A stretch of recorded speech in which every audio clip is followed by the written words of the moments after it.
Bonjour à tous, on se retrouve dans un nouvel épisode de Graines d'Artistes. Aujourd'hui, on est à Bois-le-Roi, chez moi, parce qu'on change de lieu très souvent sur ce podcast, donc c'est important de le mentionner. Et aujourd'hui, on va parler de Green Dose. Donc, je vais te laisser déjà te présenter tout simplement, nous dire un peu qui tu es. Alors oui, donc je suis Sabine Andria, je suis nutritionniste et je suis la fondatrice de Green Dose. Que dire de moi à part que Green Dose occupe 99,99% de ma vie, donc c'est vrai qu'on peut des fois se confondre avec son propre projet, mais bon, c'est quand même la nutrition qui est la base de tout mon parcours et qui est aussi l'ADN de Green Dose. Voilà. Moi, j'ai envie de repartir un peu quand t'étais, je sais pas, justement, petite, un peu enfant, comment t'étais, comment ça vient un peu l'aspect nutrition, est-ce que c'est par tes parents, est-ce que c'est par je ne sais quel autre Ah oui, alors si, il y a énormément de choses. Déjà, la première chose, c'est que je suis d'origine italienne. Enfin, je suis pas d'origine italienne. Je suis 99%, 4,99% génétiquement italienne, parce que toute ma famille est venue d'Italie. Et donc, effectivement, l'alimentation prend une part très importante dans les familles italiennes, et plus particulièrement tout le contour méditerranéen. D'autant plus pour les filles qui, en plus, on nous apprend beaucoup à cuisiner. C'est encore un univers où on transmet beaucoup la cuisine, enfin la tradition culinaire aux femmes. Alors, on peut critiquer, mais en même temps, on nous en a transmis une au moins. Donc, moi, je suis très contente de cette transmission. Donc, avec nos grands-mères, avec nos tantes, avec ma maman, bien évidemment. Et donc, voilà, on a un lien très, très fort avec l'alimentation. Et d'ailleurs, c'est vrai que dans mes études en nutrition, j'ai énormément de copines et de camarades qui étaient d'origine méditerranéenne, parce que c'est vrai que ça influence énormément. Donc, je pense que c'est ça, d'où ça vient. Ensuite, quand j'étais petite, j'étais aussi très, très manager. Je réglais j'aimais bien régler la vie de toute la famille. J'étais pas du tout tyran, mais voilà. Et donc, c'est vrai que nutrition plus management, peut-être que ça donne justement des gens qui créent des entreprises. Et voilà. Je pense que c'est sûr que c'était ça. Ok, bah, c'est marrant, j'ai jamais pensé à rapprocher un peu le côté méditerranéen, même italien, à vraiment enfin, la nourriture. Alors c'est vrai que c'est un peu évident, mais je sais pas pourquoi j'ai jamais fait ce lien dans ma tête. En tout cas, pour beaucoup, même pour les chefs cuisiniers, les grands gastronomes, ils ont souvent un lien fort avec... Enfin, je dis pas qu'ils sont tous d'origine méditerranéenne, mais en tout cas, ils ont ce lien avec la maman et avec leur grand-mère qui ont transmis. Et c'est vrai que au-dessus de la Loire, il y a moins de transmission culinaire, il y a moins de... voilà, tu regardes dans les pays du Nord, c'est rare qu'on apprenne les enfants à faire des plats dans la cuisine, alors que c'est complètement le cas dans les pays un peu plus du Sud, quoi. Voilà. Donc, je ne fais pas de généralité, mais souvent, il y a quand même cette transmission de la part des parents, et notamment de la maman. Donc, dès le début, tu es un peu dans dans la cuisine, dans la nutrition. À quel moment tu décides du coup d'en faire tes études? C'était assez clair ou est-ce qu'il y a eu des hésitations? Ouais, bien sûr. Donc moi, à la base, j'ai eu mon bac par un énorme hasard. J'aurais pas du tout dû l'avoir. J'ai rien foutu en terminale. Je l'ai eu par un coup de chance. Non, c'est à ne pas reproduire. Mais bon, après tout, la vie, c'est aussi, il faut savoir aussi des fois sortir des sentiers battus. Et moi, ça m'a quelque part, bon, j'ai pas de regrets du tout par rapport à ces années-là, parce que c'était ma crise d'adolescence et voilà, il y a pas de débat à avoir. Je devais vivre ça. Et donc, j'ai eu mon bac un peu par hasard, et donc je suis partie à la fac, comme tout le monde, en sociologie, histoire. J'ai fait le double cursus parce que quand j'ai vu le nombre d'heures, alors pourtant, j'étais pas une grande fan de l'école, mais quand j'ai vu qu'il y avait 7 heures de cours, enfin, peut-être pas 7 heures, mais peut-être 12 heures de cours par semaine, j'ai dit, bon, on va prendre les deux, parce qu'au moins, j'aurais au moins une bonne raison de venir à la fac. Donc, voilà, et c'est là que j'ai la révélation, c'est qu'on fait histoire du corps et de la médecine. Et sociologie, histoire du corps et de la médecine. Dans les deux matières, on faisait exactement les mêmes choses. Et donc, pendant 2-3 ans, je bouffe des épidémies de peste, de choléra, la progression de la médecine et de la santé à travers les siècles, sur quasiment 3000 ans. Et on voit aussi l'impact, on a aussi la vision sociale, où on voit que finalement, la maladie, c'est pas juste... Il y a pas que la dégradation des conditions physiques, il y a aussi le regard de la société qui joue. Donc, en fait, j'ai compris... j'ai eu une révélation sur mon intérêt pour le bien-être et la santé, et pas seulement dans le côté infirmière où on soigne, mais vraiment dans l'approche globale. Et donc, je me suis dit, il faut absolument que je fasse quelque chose dans ce secteur-là. Et puis la nutrition, comme voilà, j'avais déjà un gros passé sur l'alimentation dans ma famille. Et ben, c'est vraiment très naturel. À l'époque, mon compagnon m'avait beaucoup aidé aussi, parce que lui, il avait fait un gros cursus en médecine. Donc, du coup, il m'avait quand même beaucoup orienté là-dessus. Ça se passe comment, je sais pas, les années d'études en nutrition, justement? Bah justement, c'est vrai que mon compagnon de l'époque m'avait beaucoup aidé parce que on découvre un autre langage.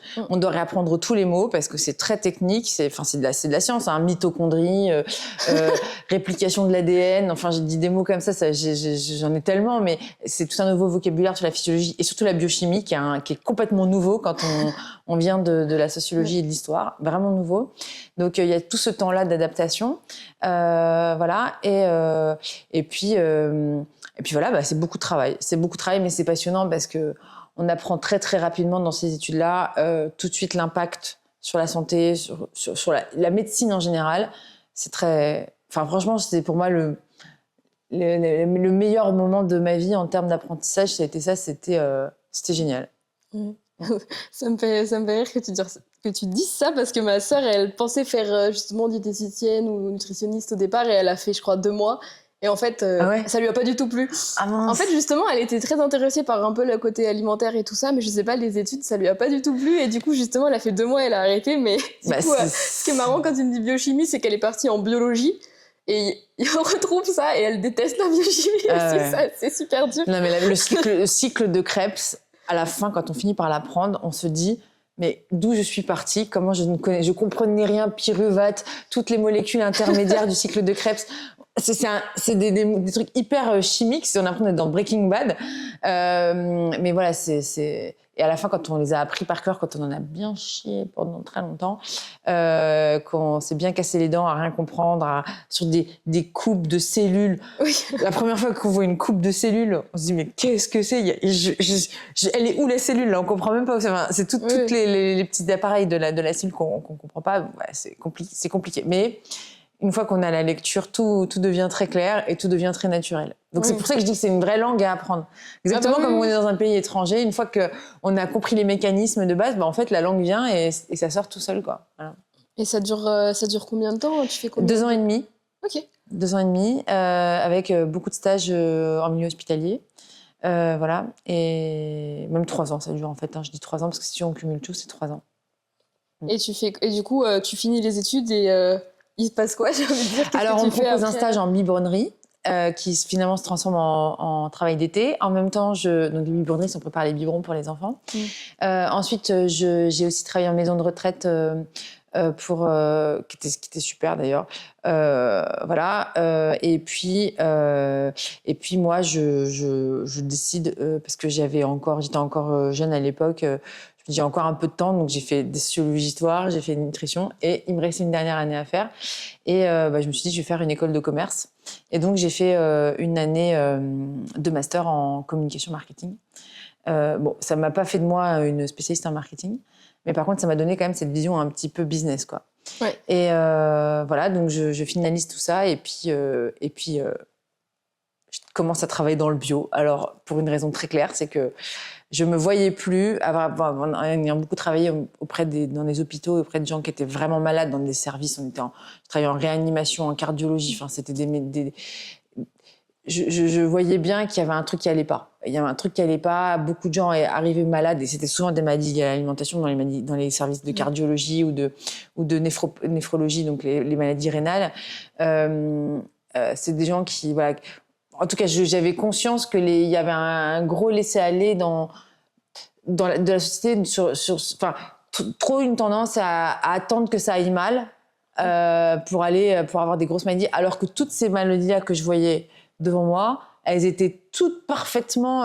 on pouvait très bien les prévenir, rien qu'avec l'alimentation. Et à l'époque, fin des années 2000, début des années 2010, à part le bio, il n'y avait pas de secteur économique qui s'intéressait profondément au bien-être. Il n'y en avait pas. Il y avait des choses un peu éparpillées, mais en termes de secteur économique, on pouvait vraiment faire des choses. c'était le bio. Et donc, j'y suis allée directement. En plus, pour moi, c'était impossible de commencer parce qu'en plus de tout ça, je faisais aussi beaucoup de prévention près des enfants. Et les enfants, c'était impossible pour moi de leur dire de manger des pommes alors que je savais qu'elles étaient bourrées de pesticides. C'était pas possible, quoi. C'était beaucoup trop contradictoire. Donc, le bio, c'était vraiment très naturel. Pour moi, il y avait toutes mes valeurs qui étaient là. Il y avait la souveraineté alimentaire parce que le bio, c'est quand même... on valorise les ressources locales. Il y avait l'impact sur la santé et le bien-être. Et puis, il y a la véritable réduction des polluants qui sont à la fois catastrophiques pour la santé et catastrophiques pour la planète. Donc, pour moi, ça a été une évidence, même si ça n'a pas l'air évident quand on parle d'hôpital et de maladies, quoi, voilà. Oui, parce qu'il y a plein de choses et je pense que c'est... Enfin, t'as raison de dire ça. Je pense qu'à la fois, on connaît pas beaucoup la nutrition et en même temps, c'est facile. Sur certaines choses, c'est un peu assez simple. Ouais. Et du coup, on a un peu tendance à se dire « Ah, c'est pas grave, c'est pas grave, c'est pas grave ». Et puis, il y a juste... C'est comme la prise de sang, ou j'allais dire le cholestérol, des trucs comme ça me fait penser à ça. On te le dit, on te le dit, on te le dit. Mais hop, hop, hop et tout. Et puis, il y a un moment, il y a un certain âge où ça te tombe dessus. Et en fait, c'est pas si compliqué de le prévenir, mais il faut juste faire le petit effort. Tout à fait. C'est vrai que c'est important, c'est un peu comme les paquets de cigarettes. Ce serait bien que les enfants ils aillent dans les maisons de retraite. Alors, bien évidemment, on va pas regarder les gens comme ça, comme si on était au zoo, mais s'il y avait une meilleure proximité entre les jeunes et les personnes âgées, parce que ce qui se passe aujourd'hui, c'est qu'on les planque quand même dans des EHPAD, hein, c'est un peu ça le projet. Mais c'est en ayant vu, moi aussi, mes grands-parents vivent à un stade très âgé. Moi, j'ai connu mon arrière-grand-mère qui est morte à 110 ans. Donc, en connaissant tout ça, on voit, on observe, on comprend la dégradation du corps et ça nous sensibilise d'autant plus à la santé bien-être, alors que quand on a autour de nous que des gens qui vont bien, on se dit oh bon bah il y a pas de quoi s'inquiéter. Et le lien entre les aînés et les jeunes, c'est pas juste pour transmettre des informations ou des apprentissages, c'est aussi pour transmettre une vision du corps et voilà. Et c'est vrai qu'en Italie, et ça aussi c'est pour reboucler sur ça, on entretient énormément le lien entre les grands-parents et les enfants. Et moi, voilà, j'ai vu quand même 3 générations de grands-parents voilà, vieillir. Mais voilà, ils sont morts, mais ils sont... voilà, c'était très sain, finalement. Ah oui. Puis ça fait du bien. Il y a plein de choses qui transmettent qu'on transmet plus ou d'autres choses. Donc, il y a beaucoup, beaucoup de choses à... Bien sûr. J'allais dire, est-ce que tu pourrais nous dire, par exemple, les essentiels, tu vois, de la nutrition, par exemple, en tant que personne, enfin, je veux dire, n'importe qui, c'est quoi une bonne base de nutrition? Parce que nous, on a aussi beaucoup d'artistes, sportifs, etc. Oui. Un peu sur le podcast. Et c'est vrai que des fois, je trouve que c'est pas forcément facile de naviguer, déjà en tant que personne, on va dire, normale, qui fait juste du sport comme ça. Et après, même en tant qu'artiste ou sportif, ou des trucs spécifiques, des fois, comme tu dis, quand tu arrives à l'école, on n'y comprend rien du tout. Tout à fait. Déjà, la base, pour moi, la base, c'est de se poser une question, de complètement changer son approche de l'alimentation. Et au lieu de se demander qu'est-ce qu'il n'y a pas dans ce produit, souvent, je vois les gens, ils retournent le packaging, ils regardent les calories, le sucre. Moi, je pense qu'il faut totalement arrêter ça. Et la base de l'alimentation, c'est toute la base de l'alimentation pleine conscience, c'est qu'est-ce que ça m'apporte. Déjà, ce regard-là sur l'alimentation, au lieu de se dire qu'est-ce qu'il ne va pas y avoir dedans et d'avoir une attitude de défiance et de méfiance de l'alimentation, il faut se demander plutôt qu'est-ce que ça va nous apporter. Ça, c'est la première chose. Du coup, rien qu'en ayant ce regard-là, ça va nous obliger à nous cultiver, à nous poser des questions intéressantes sur ce qu'on mange. Ça, c'est juste, on va dire, le mindset, l'état d'esprit général. Et ensuite, les bases, hein, c'est très clair, c'est déjà vraiment c'est les protéines. Hein. C'est hyper important. Pour moi, ça doit être vraiment la base de notre alimentation. Nous, qu'est-ce qu'on a voulu faire chez Greenhouse? On a voulu justement enrichir avec des légumineuses pour avoir des protéines, et notamment des protéines qui sont d'origine naturelle, parce qu'aujourd'hui, on a énormément de protéines qui sont ultra transformées, les whey, toutes les fausses viandes végétales, les trucs comme ça, c'est souvent des protéines qui sont ultra transformées, qui ont plus du tout la même... En tout cas, il y a énormément de questionnements sur est-ce que c'est bon pour la santé, est-ce que ça va être aussi bien absorbé, aussi bien utilisé. Et il y a de plus en plus de doutes partout dans ce secteur-là, c'est pour ça qu'il ne va pas très bien. Donc les protéines de base, c'est hyper important. C'est les couleurs, hein. La base aussi, c'est qu'on a une alimentation colorée, ça permet d'apporter énormément d'antioxydants, énormément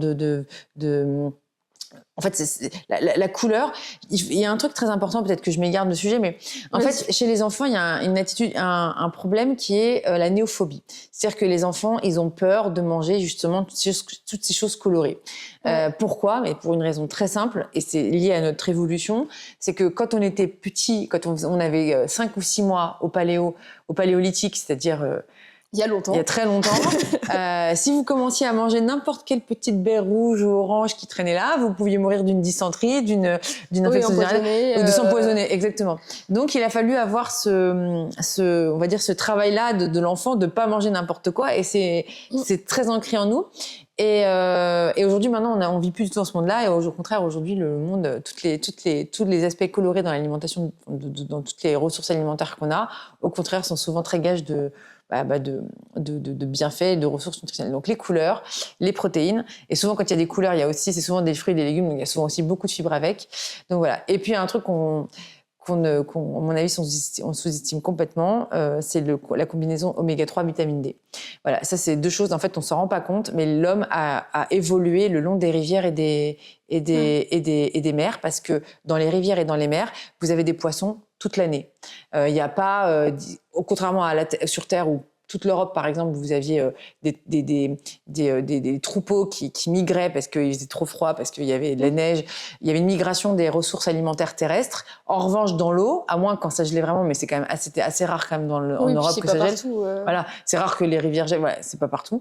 Et puis même une fois qu'on a fait, on peut très bien faire un trou pour aller pêcher en dessous. Et là, vous avez toujours une ressource constante.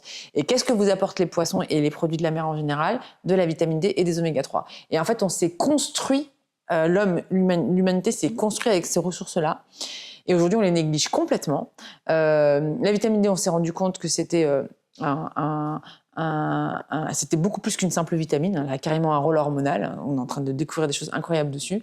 Et les oméga-3, voilà, on se rend compte que ça joue sur les maladies cardiovasculaires, sur le mental, les dépressions.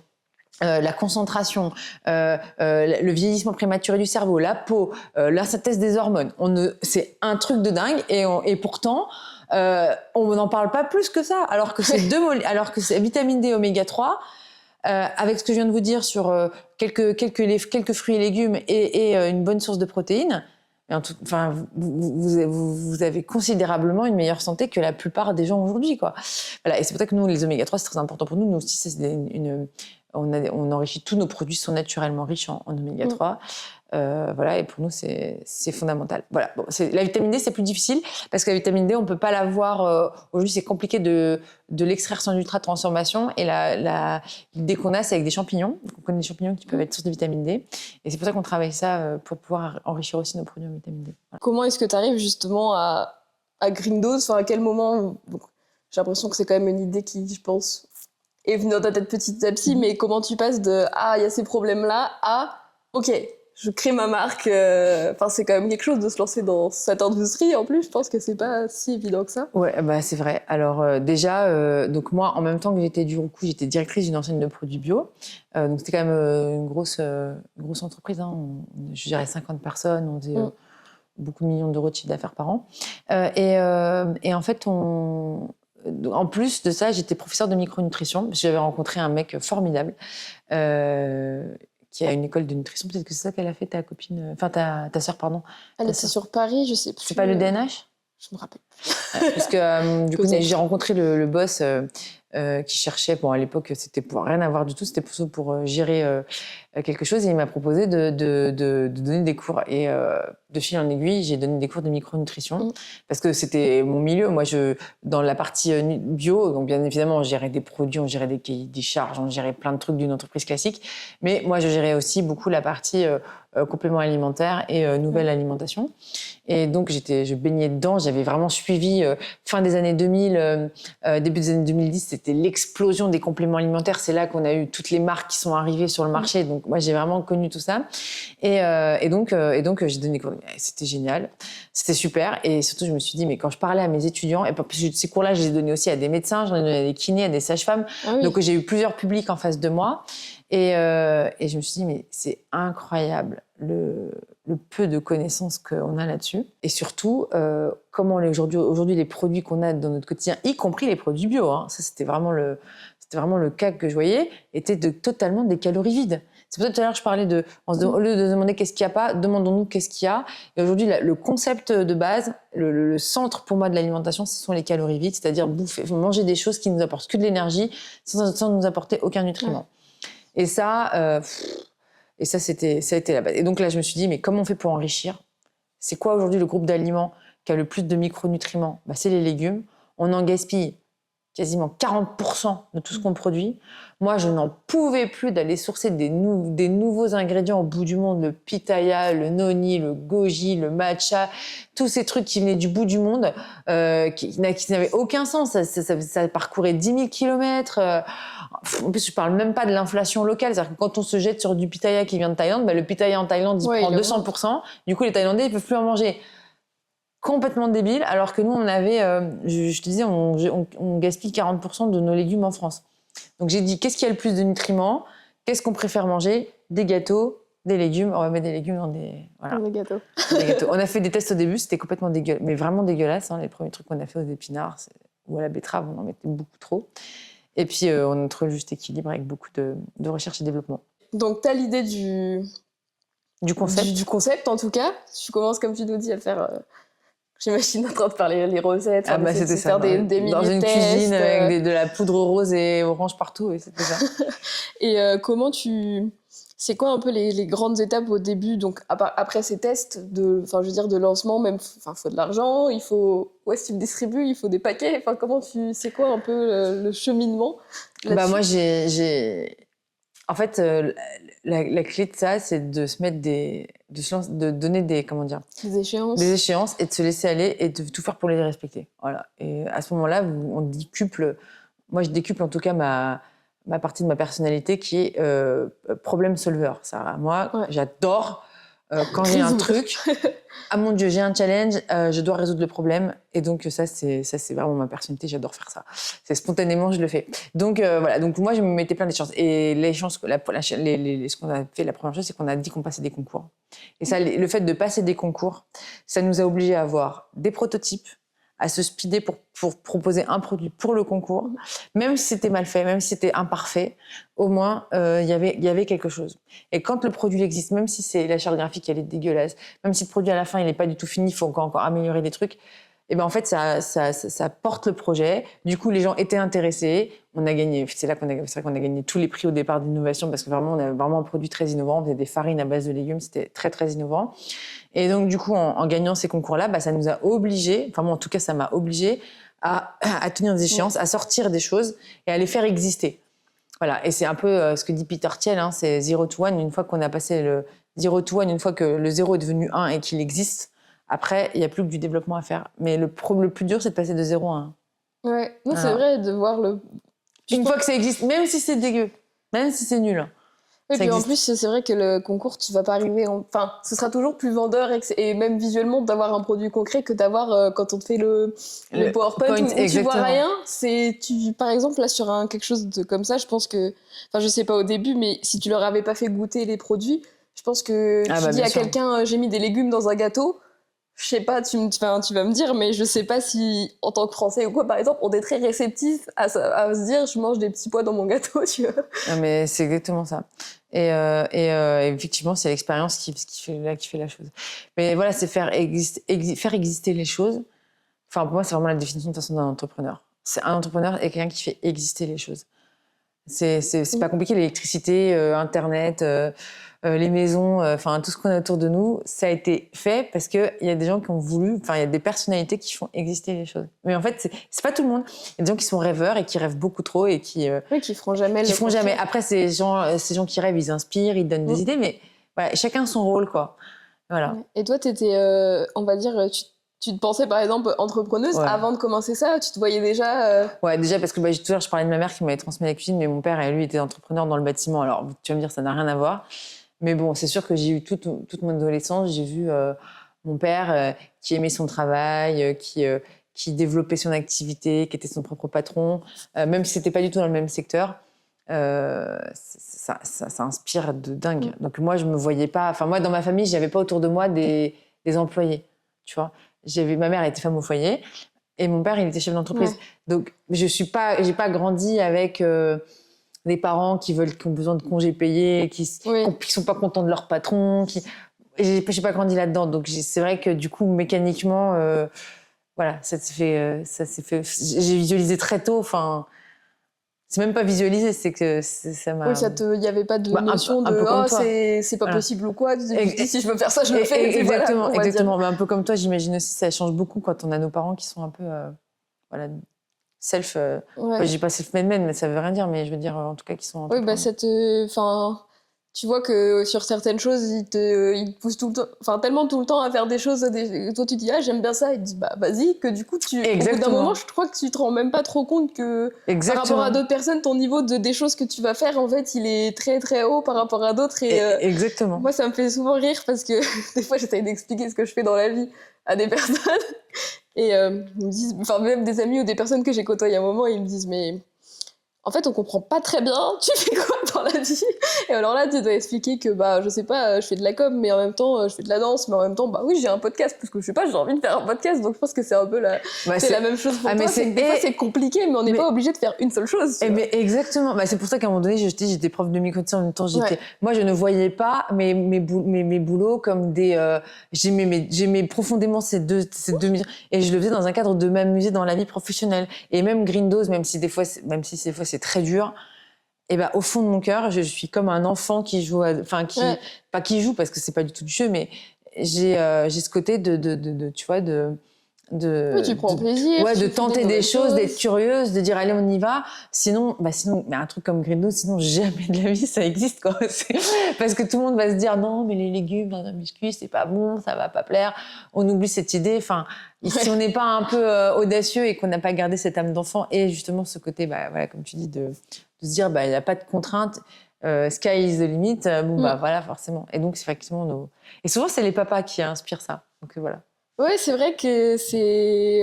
Je pense que, je sais pas, peut-être les mamans sont plus prudentes, je pense. Exactement. C'est un peu ça. Donc, j'avais un peu, comme tu dis, les deux côtés de. Ah, c'est bien, contente de ce que je fais ça, mais un peu, mais. Attention et tout. Mais bon, c'est sûr que ça aide à moins se poser de questions pour démarrer, en tout cas. Totalement. Donc, du coup, ça se lance. Comment ça. Donc, tu gagnes des prix, etc. Ça se lance, j'allais dire facilement, c'est pas le mot, on sait que c'est jamais facile, mais comment ça démarre plutôt bien finalement? Ah oui, ça démarre plutôt bien. Alors ça démarre plutôt très bien parce qu'en fait, du coup, grâce à ces concours, on expose au CIAL. Alors pour la petite histoire, le CIAL, c'est pour ça que je savais que j'étais sur la bonne voie. Parce que ce que j'ai pas dit aussi, c'est que quand j'étais, à l'époque où j'étais étudiante en sociologie histoire, je vois un reportage sur TF1 qui dit il y a le CIAL à Paris. Et le CIAL à Paris, qu'est-ce que c'est que ce truc? C'est l'alimentation. Et à l'époque, moi, je faisais mon mémoire de 2e année ou 3e année, je sais plus, sur justement l'impact de l'alimentation. J'avais déjà décidé plus ou moins d'être diététicienne, donc et je me suis dit il faut que j'aille sur ce salon, quoi.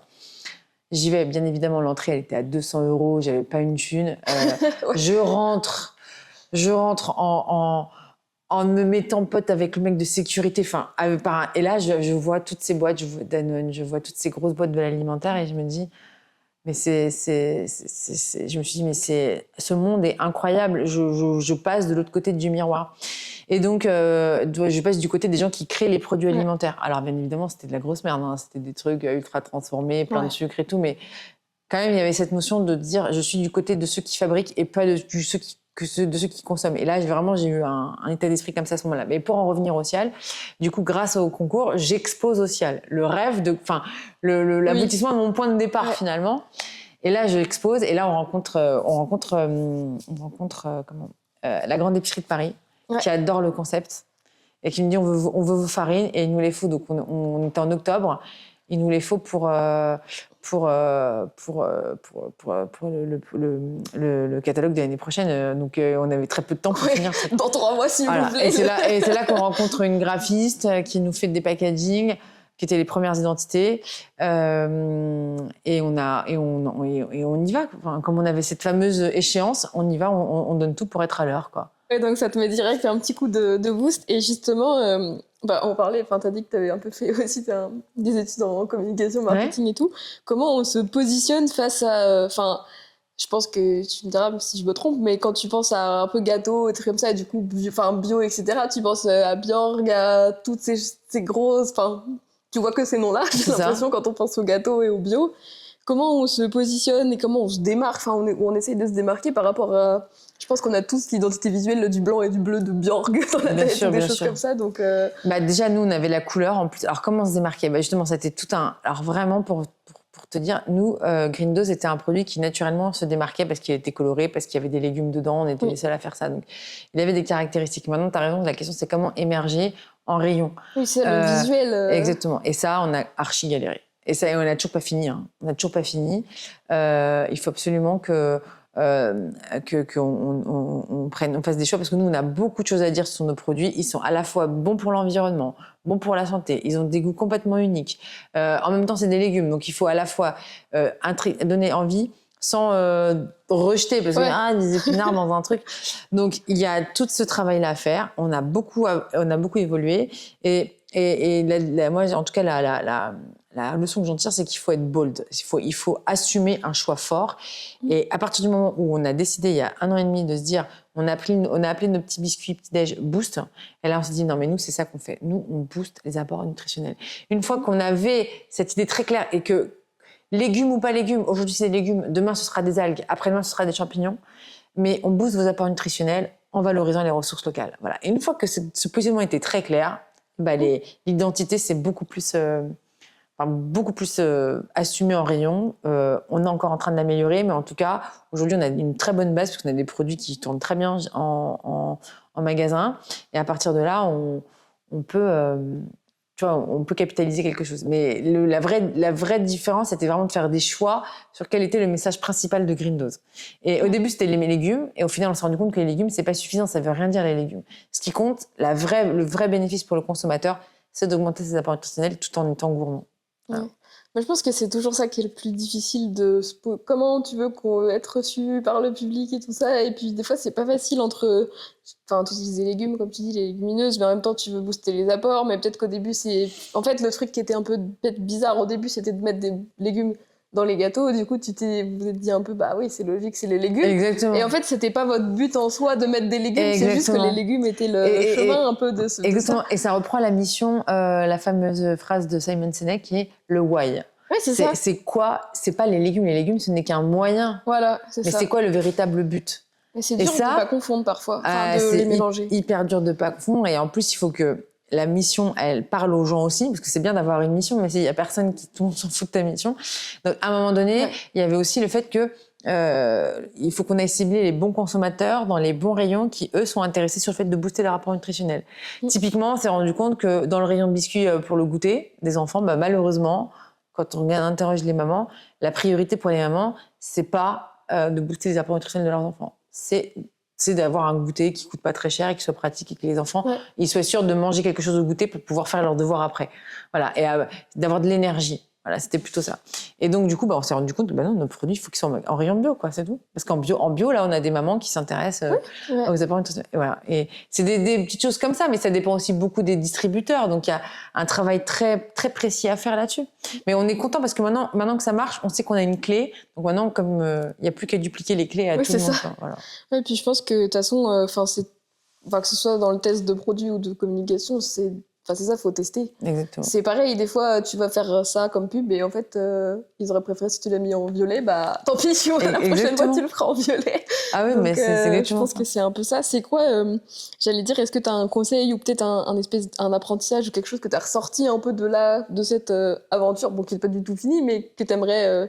je sais pas, partager, pas forcément à une personne qui se lance dans le gâteau, parce que c'est peut-être très spécifique. Bien sûr, bien sûr. Tu vois, des fois, il y a des trucs que tu apprends comme ça et que tu n'aurais jamais pensé. Il y a tellement de choses. Ouais, la plus importante, je pense que c'est ce qu'on vient de dire vraiment. Hein. C'est be bold. Il y a une phrase d'ailleurs, c'est be bold, je sais plus quoi. C'est d'assumer un positionnement très fort dès le début.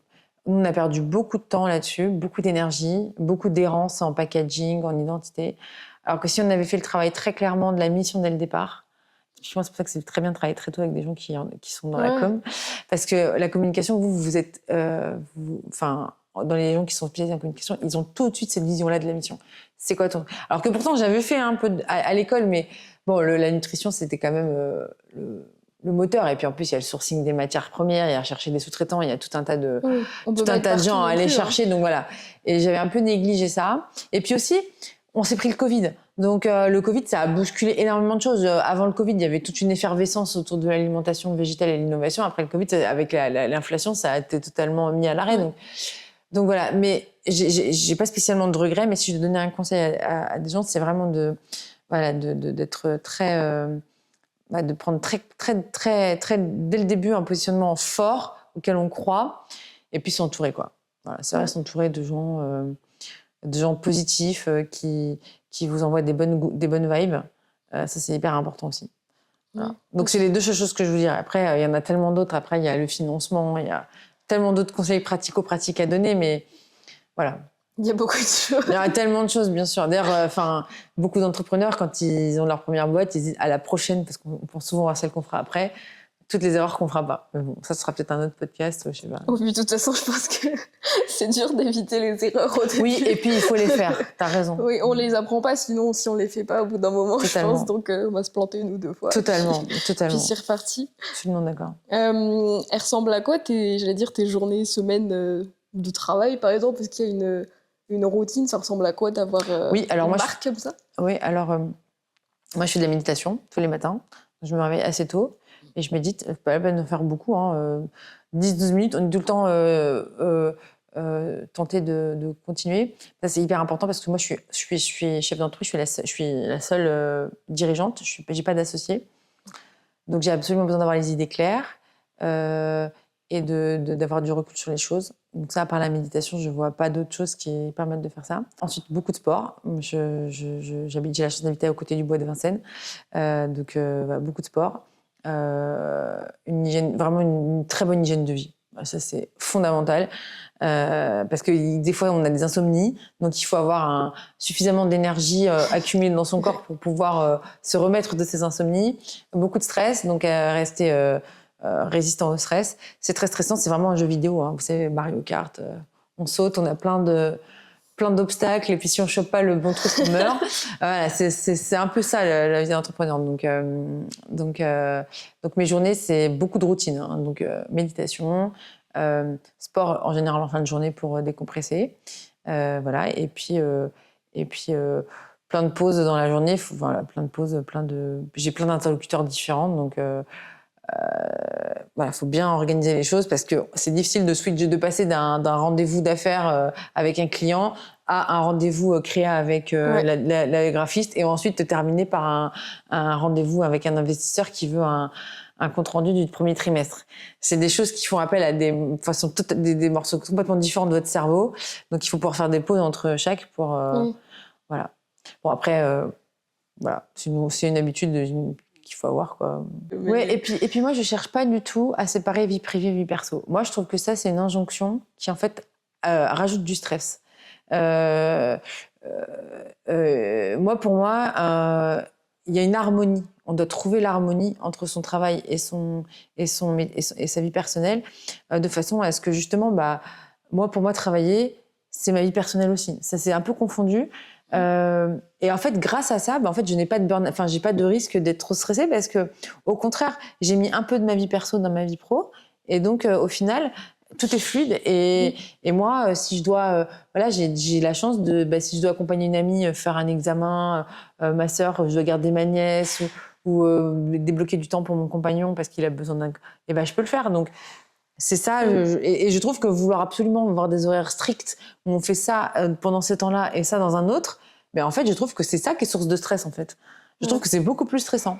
Voilà. Oui, puis parce que quand tu es entrepreneur, c'est quand même compliqué. Si on t'appelle à 20h parce qu'il y a une urgence, j'en sais rien, un fournisseur, il n'a pas livré la boîte, tu vas pas faire j'éteins mon téléphone et puis je réponds pas, c'est pas trop possible. Donc, exactement. Je pense que...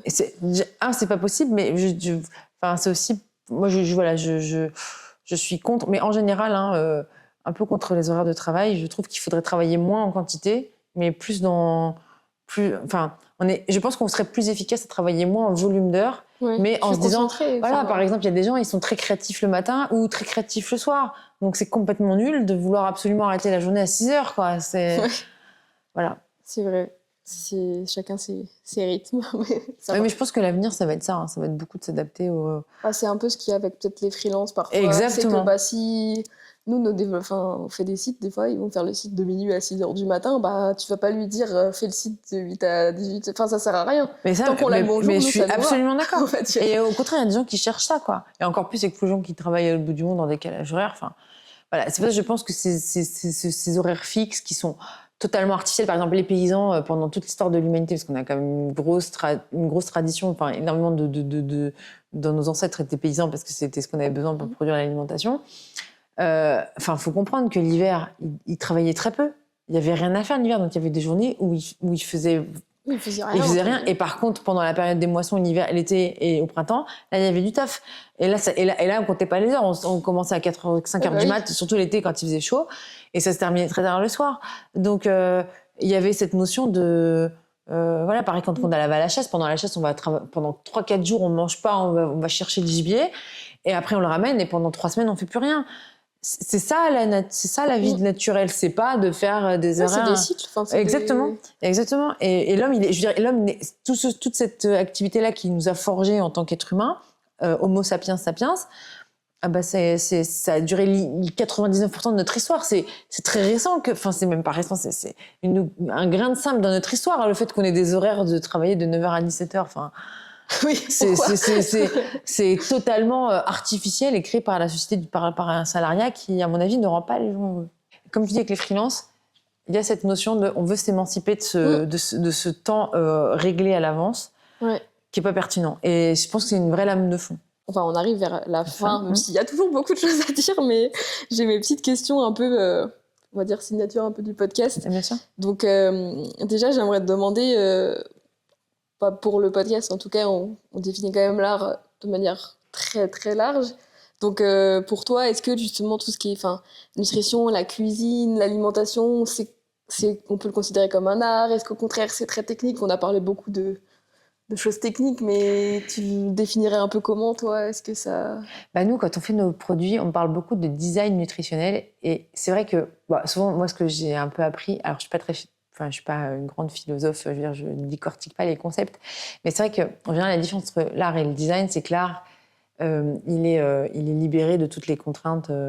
Enfin, je ne dirais pas, il y a toujours des contraintes, parce que la contrainte stimule la créativité, mais il n'y a pas de finalité. L'art doit être beau, il existe par lui-même et il ne remplit pas une fonctionnalité. Or, nous, quand on fait, en tout cas nous, dans notre activité, dans mon activité, et même d'une manière générale, la cuisine d'ailleurs, c'est pour ça qu'on parle d'art culinaire, mais je ne sais pas si ça fait partie des grands arts. Non, la cuisine, elle ne fait pas partie des grands arts. Peut-être dans les nouveaux types d'art, il y a peut-être la gastronomie. Je ne suis pas sûre. C'est vrai qu'aujourd'hui, on a une gastronomie qui prend cette dimension de créons des choses, on s'en fout si ça plaît, créons-les. Mais c'est quand même assez récent. C'est quand même très récent. Jusqu'ici, on faisait des recettes de cuisine avec des contraintes très spécifiques qui étaient il faut conserver... faut que la chose soit mangeable. La viande, il faut la faire bouillir 6 heures pour qu'elle soit mangeable, ou il faut faire cuire. Enfin, il y avait des vraies contraintes de comestibilité, des contraintes de goût, il faut que ce soit bon. Donc, on essaie de respecter les codes. Donc, nous, on n'a pas vécu... Même si c'est vrai qu'on pourrait se dire qu'on est des artistes des légumes parce qu'on casse les codes, on a toujours quand même cette obligation de répondre quand même à un vrai besoin qui, à mon avis, nous distingue de l'art pur en général... Mais peut-être que je me trompe sur la définition de l'art, mais en tout cas, c'est celle que j'avais un peu en tête. De toute façon, je pense que chacun a un peu sa propre définition, mais je pense que c'est sûr que quand tu parlais par exemple des mamans qui veulent un goûter pas cher pour leurs enfants, si tu leur dis que toi c'est de l'art, tes gâteaux, je pense qu'elles s'en moquent. Exactement. Donc effectivement, c'est un peu... Voilà. L'alimentation, elle est quand même trop vitale et trop, elle répond trop à un instinct grégaire pour vraiment... Voilà, à part effectivement des artistes qui font des artistes culinaires qui font des choses... Et c'est bien ça qui les différencie, c'est qu'ils font des choses en se disant on s'en fout si ça plaît pas, ça existe, on a exploré des nouvelles saveurs, des nouvelles textures, voilà. Puis peut-être la différence de l'alimentaire, j'allais dire un peu supermarché, etc. Tu vas dans un super bon restaurant où là, tu vas pour l'expérience, pour la création, mais c'est pas un besoin vital d'aller dans un grand restaurant, par exemple. Oui, mais tout à fait. Mais bon, quand même dans un étoilé, le mec qui fait sa carte, il a des règles et il a besoin qu'au final, ça plaise au consommateur. Et la vraie différence, c'est quand on se dit qu'on fait de la cuisine, un peu comme la cuisine moléculaire, où là, en vrai, on s'en foutait un peu que, si c'était bon, mais... C'est l'expérience. On a exploré une nouvelle sensorialité. et bien sûr que personne ne pourra reproduire. Enfin, ça va être très chiant de reproduire ces choses. Donc là, on était proche pour moi de l'art. Ouais, oui, c'est vraiment Mais de la dans un création. restaurant gastronomique, c'est de la technique. Ou du design, mais c'est pour moi pas de l'art. Mais bon, encore une fois, je suis pas une grande philosophe, donc je peux pas. Non, mais chacun jugera. C'est ce que je dis à chaque fois. Enfin, à force d'en faire, à force de discuter, ça fait réfléchir, mais il y a jamais. Je pense de toute façon, c'est un peu dur à définir. À part comme tu dis au philo, la définition pure de l'art. Et encore, est-ce que c'est vraiment ça? Exactement. Ça dépend des personnes. Donc, tout à fait. C'est juste, on ouvre la discussion. Si tu devais recommander des c'est très, très large, mais j'allais dire, est-ce que, je sais pas, tu lis, t'écoutes des choses, qu'est-ce que t'aimes bien, si t'as des recommandations de... Vraiment, ça peut être très large, mais de personnes à suivre, ou des choses, tu vois, qui, toi, j'allais dire, te stimulent ou t'intéressent, ou ça peut être totalement un film juste pour se détendre aussi. Moi, il n'y a pas de Moi, je suis une grande fan... Alors, moi, je suis une grande fan de Carl Jung, donc j'ai lu beaucoup de livres de Carl Jung, je trouve que c'est un des plus grands... Alors, psychologue, psychanalyste, c'est même très réducteur pour lui. Hein, pour moi, enfin, voilà, c'est quelqu'un qui a profondément marqué le développement personnel. Moi, j'aime beaucoup, je m'intéresse beaucoup à la psychologie, à la visualisation de la réussite. Enfin, moi, je suis un profil psychologique où j'aime beaucoup, comme je disais tout à l'heure, régler des problèmes et gagner des défis. J'aime beaucoup ça. Moi, quand on me dit l'important c'est de participer, ah non, moi l'important c'est de gagner. Enfin, c'est de gagner ou de réussir, mais c'est pas de. Enfin, je veux pas être la meilleure de tout le monde, hein, mais je veux dire, quand je fais quelque chose, c'est pour le réussir. Ouais. C'est pour ça que je me distingue un peu de l'art là-dessus, parce que moi, à la base, c'est qu'il faut qu'il y ait un truc qui sorte. Mais oui. Donc moi je lis beaucoup ça, j'écoute beaucoup de vidéos sur ce mec-là, sur ce qu'il a écrit, sur les signes, sur les signes de la réussite, sur la visualisation des choses, sur comment s'accorder, s'harmoniser soi-même, comment... vraiment il y a des choses exceptionnelles chez lui. Voilà, Carl Jung. Donc je lis beaucoup ça, je lis beaucoup de romans, de petits romans, souvent pour m'endormir parce que comme des fois c'est pas qu'on est stressé ou angoissé, c'est que on a un tel niveau d'énergie jusqu'à 11h minuit qu'à un moment donné il faut réussir à calmer. Donc voilà, des bouquins. Voilà, après je fais du sport, donc voilà, c'est le sport, la lecture et des vidéos un peu de développement personnel, c'est des choses qui me stabilisent. Et puis sur le cinéma. Moi, dès qu'il y a un bon film qui passe à la télé, je peux me bloquer tout de suite pour voir des super films. Ouais, j'adore le cinéma. Voilà. Après, c'est une vie d'entrepreneur, donc c'est une vie un peu chiante. Hein. C'est pas du tout une vie pleine de... Enfin, les aventures, c'est les aventures du quotidien, quoi. Donc, c'est pas... c'est juste ce que ton livraison... Mais je trouve que Carl Jung aide pour n'importe quel profil. D'ailleurs, c'est lui qui a inventé les principes c'est de son analyse que découlent les profils MBTI, les profils de personnalité. Mais il apporte de l'alimentation, il apporte une nourriture spirituelle, je sais pas non plus le mot spirituel, mais intellectuel, enfin un espèce de pansement psychologique quoi, pour tout le monde. Enfin vraiment pour tous les types de personnalités. D'ailleurs, je suis en train de lire sa biographie, top, vraiment top. J'essaierai de trouver quelques liens, voilà, comme ça, vous pourrez aller voir. Mais c'est vrai que c'est super intéressant, je trouve, les types de profils. Enfin, des fois, ça aide à se dire ah mais c'est normal. Enfin, en fait, j'essaie de faire quelque chose qui me correspond pas depuis des années. Mais tout à fait. Ouais. Et c'est pourtant si simple. Oui. Je veux dire, même pour l'éducation des enfants, pour tout en général, plutôt que de. Moi, j'ai jamais voulu changer les gens, mais à partir du moment où vous savez que votre compagnon il a ce profil-là, ça sert à rien de vouloir en faire un autre profil. Il sera jamais, je sais pas, romantique, il sera jamais rêveur, il sera jamais entrepreneur parce qu'il a passé tout ça. Enfin voilà, c'est tellement simple. Non, faut juste essayer de comprendre comment on est, où les autres sont, et puis après Exactement. on fait avec.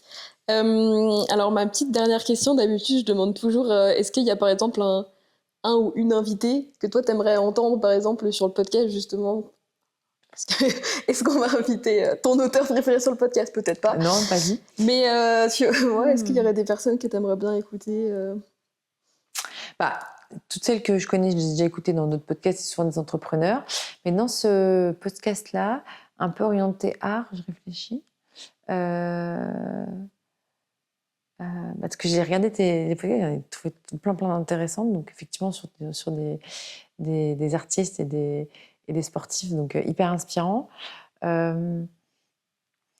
Comme ça, je réfléchis.